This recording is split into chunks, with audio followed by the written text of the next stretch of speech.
I am Stephen Trask, and you're watching A-Sides.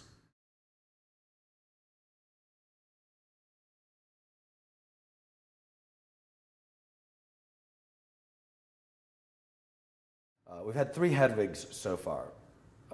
Three actors play Hedwig. Neil Patrick Harris, Michael C. Hall, and Andrew Reynolds. And Neil originated the role on Broadway. And so that process of creating the show around Neil was unique in this run, and just that we had nothing. The sets weren't built yet. The costumes were not made yet. The choreography was developed with him, and starting as early as last October, he started walking around in heels and you know, watching Iggy Pop videos or Tina Turner videos so that he could start to get that language. And then once Neil came to New York, or started coming to New York, because it was kind of in fits and starts when he had a week off from his show, which was in its last season. We would sometimes just gather in a living room type atmosphere and sing. We did club gigs with Tits of Clay. The guys who make up the band The Angry Inch on stage perform outside of the show as Tits of Clay, which was invented as a band in and of itself for rehearsing the show, for getting them to sound more like a punk band, to get them coming from the same spot, you know, in terms of their attitude and aesthetic, and to also give Neil an opportunity to get on stage in a club atmosphere so that he could bring that energy and that performance mode to the stage at the Jane Street. I mean, at the, wherever the hell we are, Belasco Theater. It was a very unusual process. And then we went downtown to the New York Theater Workshop, and we had their whole main theater for 3 weeks. I think it was 3 weeks, or maybe it was 2 weeks. I don't remember. Whatever. We built a replica of the sets, and we had the actual sound system that's in the house now was there. We developed all the monitor mixes, and we just started running the show and developing the choreography and figuring out all of the particulars of the show without having the pressure of simultaneously running the show. And so we were able to make it as much of an organic process as possible. Rehearsing Andrew was not nearly as much fun for Andrew as I think this was for Neil, because he was kind of stuck with sort of, I don't know, like a crappy rehearsal space and a piano player. And it was a much more difficult process. And the show was running, and we were in the middle of, the mayhem of the summer that Neil was doing this show. It was just kind of crazy every day, and then people would go off in the little room and just and rehearse with Andrew, eat a bad lunch on the floor and get out, and so I don't think it was as much fun for Andrew, and it probably wasn't as productive a rehearsal period. So for Michael, we tried to bring back a lot of what we had with Neil. We rented a theater, and we actually started with Michael in my living room a couple times, just sitting around singing and talking about the character. We had brunches where we talked about the character and just the kind of gestalt of Hedwig, and then we went into a theater with a drum kit and a guitar amp and mocked up the set in this theater to give Michael a rehearsal process that was closer to Neil's, but it still wasn't quite as long and quite as sprawling, and we certainly didn't do any club gigs with Michael. I did, actually Andrew did come over my house, and we sat around the piano and played songs. So we did that. Try to make it feel like an organic thing, because it's like having a new lead singer in your band from a musical perspective, and so you try to make that organic. But I won't really say what's different, except that they're different performers, so they each embody the character fully, and it becomes an alter ego and a persona, but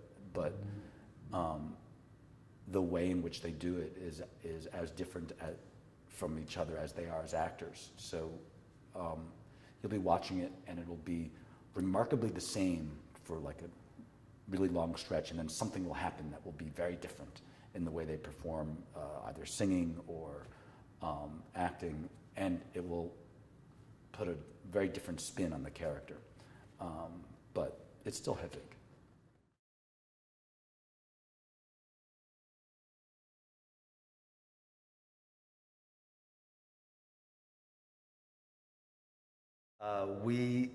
We were in an interesting position with the Tonys because we had never been on Broadway before, and we never would have been able to be no one would have ever given us a Broadway house when we were first running. And so we were an off-Broadway show. And we weren't even able to do like the big tours that other people do. So we played in kind of like I think our first successful out of New York performance was at a bar in Seattle.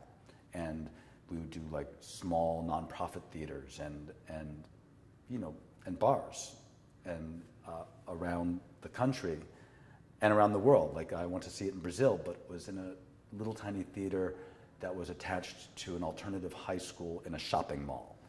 So it was never like, we never were like in some spectacular space.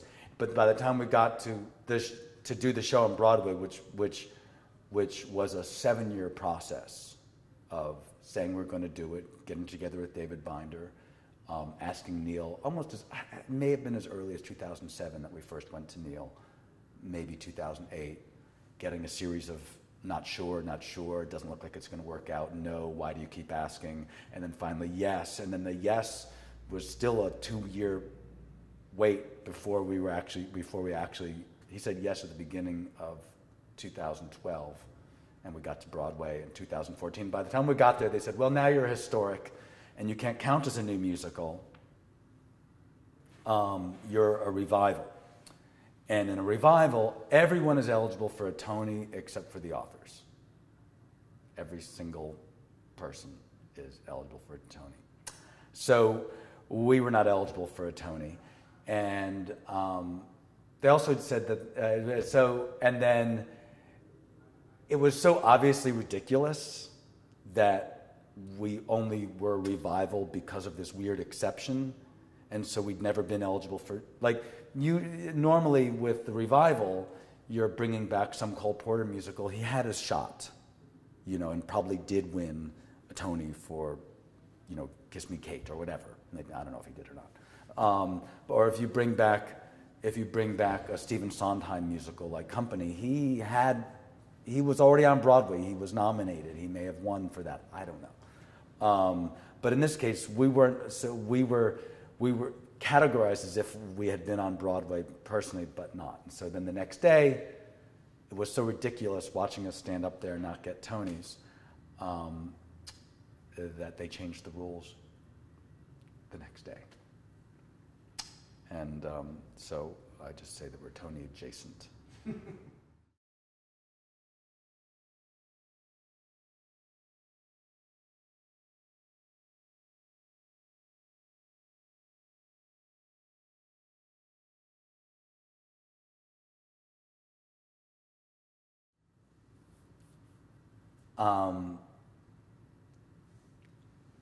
I definitely think that when John and I were writing Hedwig, we were writing something that we knew was going to last. I felt like, like as a songwriter, even outside of Hedwig, I always worked to write in a contemporary way that was not slavishly contemporary. So my idea of contemporary kind of covered a 30-year span or a 40-year span, which, not at least in terms of the influences and and the approaches to things. You know, I still wanted it to sound new, but I wouldn't discount. You know, I knew my 50s rock and roll, and I knew my 50s jazz and blues and 60s music and the different periods of 60s music and 70s music, and brought that to bear on the writing, and obviously 80s and whatever, and today, and brought that to bear on the writing, so that you could get that feeling that this was not a thing that just would exist in the moment, but and so you hoped that from a stylistically and thematically that it would resonate, and we kind of had some sort of expectation that it would, but the fact that, I mean, I go to the theater, I go to the theater where we're running Hedwig, and I go see other shows, and we feel as contemporary as anything that I've been seeing, and yet it's about 16 years old, so, you know, it's kind of, I don't know, it's gratifying, it's a little surprising, you know, that, and maybe it's just because it's new people doing it, and you know, the band sounds different than we sounded. I mean, it sounds enough the same that you recognize it's the same song, but if you put them side by side, you're like, oh, these are being played very differently. And we worked pretty hard to get the music to sound fresh, but not make changes just for the sake of changing. Because you know, for a while I was tempted to sort of make a playlist of all of my favorite contemporary bands and then make the show sound like that, but that didn't happen. So I don't know, it is sort of surprising.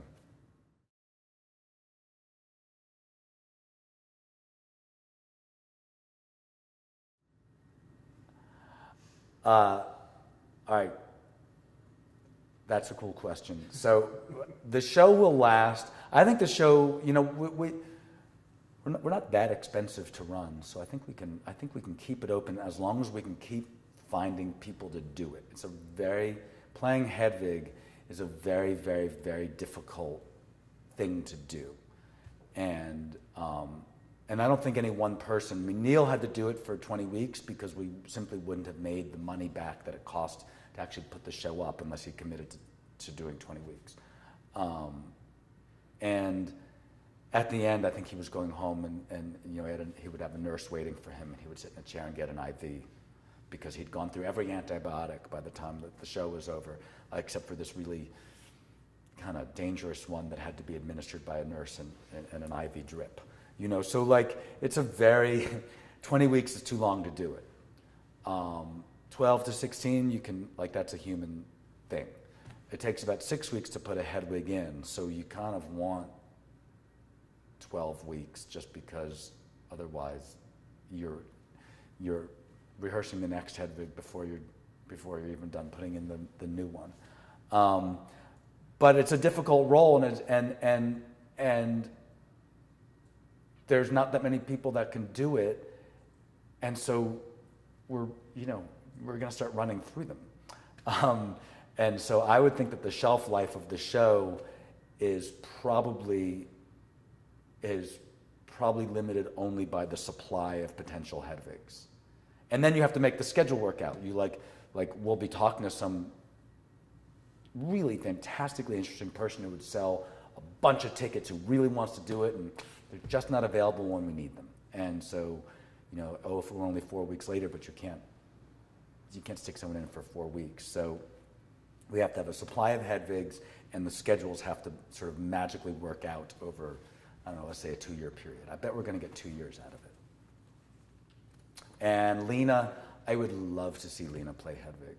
I think she could sing the shit out of all of these songs. Very few keys would need to change, would only, you know, but we would to bring out all those great qualities in her voice. Yeah, she'd be a great Hedwig. And she's got like no breath. She's very flat. So, yeah.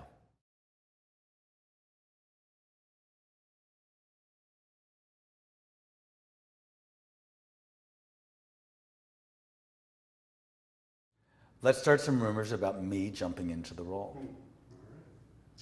I would like to play Hedwig.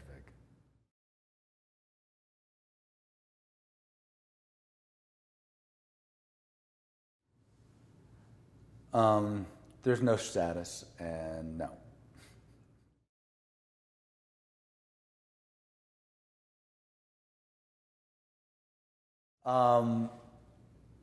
I've been working for a while on a musical about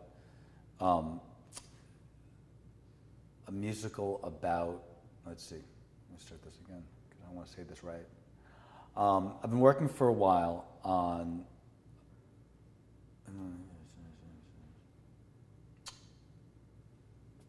how do I express this thing? Because we changed the story, so it's more difficult to explain. I've been working for a while on a musical that is set in the club scene of New York in the 1970s, and it follows two young people, a boy and a girl, who are on and off again romantically linked.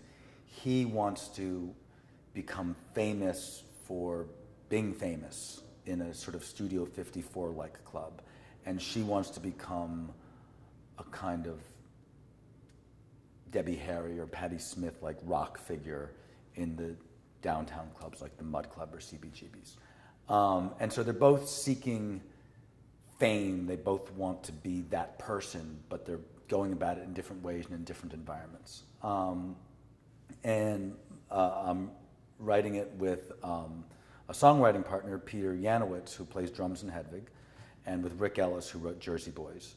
And Rick is brilliant, and this is the second project I've worked on with Peter, and he's great. And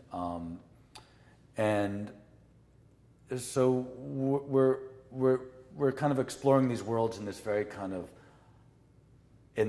poetic and heightened way, where it feels like it's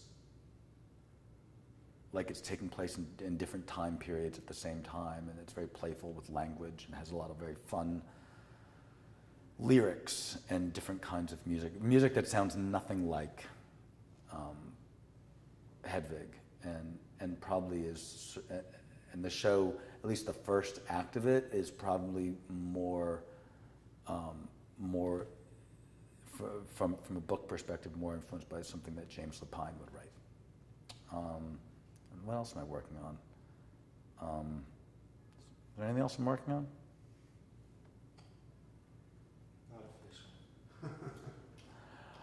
I'm not officially working on anything else, but that project is happening, and other things will happen.